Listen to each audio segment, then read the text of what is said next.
Okay guys, we've got 3 simple core exercises that we can do to help fix some dysfunction in your back.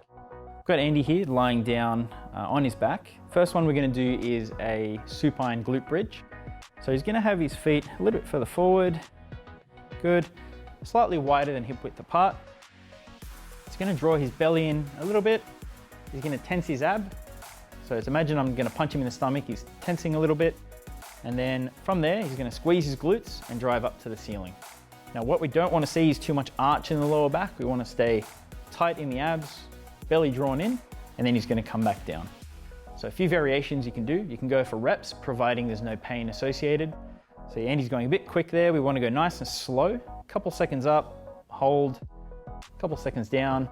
I like to use about 12 to 15 reps, or you can do maybe a 30-second hold for 3 sets. Okay guys, now we've got another exercise, lower ab leg lifts or reverse crunch, a couple names for it. For this one, a little gym towel works pretty good. We want it folded up, so the thickness is only roughly about 2 fingers, nothing more than that. We're going to use this as a feedback for his lower back. So we're going to pop it under the back here. I'll get him to lift up. And we want it level at about L3, which is about level with the belly button. So that looks pretty good. So from there, I'm going to get Andy to draw his belly in, tense a little bit like he's going to get punched. From there, he's nice and stable. We're going to lift the legs up. You can assist, have some assistance if you get a lot of back pain with this one. About 90 degrees at the knees. First, he's going to keep one leg still, and then the other one's going to go down. Touch the heel, come back up, and then we're going to alternate. You can use about 8 to 10 reps either side, times 3 sets, with about a minute in between. If you find this really, really hard to do, even that small range, you can just bring both legs down a little bit and then come back up. You work within the range that doesn't give you pain. Now, if you do want to make it harder, you can go one leg at a time. You can go out, lengthening out a little bit further, come back up. The further out your foot goes, the harder it becomes.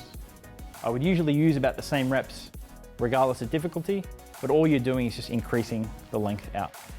Keeping tension on that towel, so keeping the back flat, and make sure the abs aren't popping out too much. Belly's drawn in, abs are a little bit tense.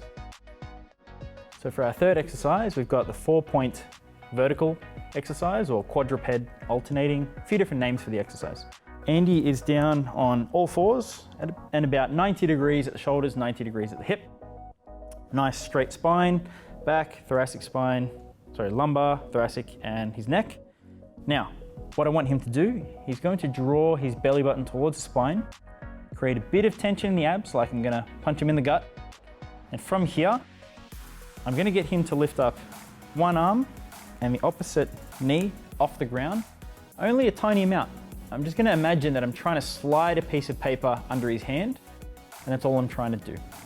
So he's going to lift up, hold for a few seconds, then he's going to switch sides, and we're going to alternate left and right. I like to do these for about a minute total, times 2 to 3 sets. If you find this too difficult, you can just go one limb at a time. So it could be lift up the arm, then lift up the hip, then lift up the opposite arm, opposite hip.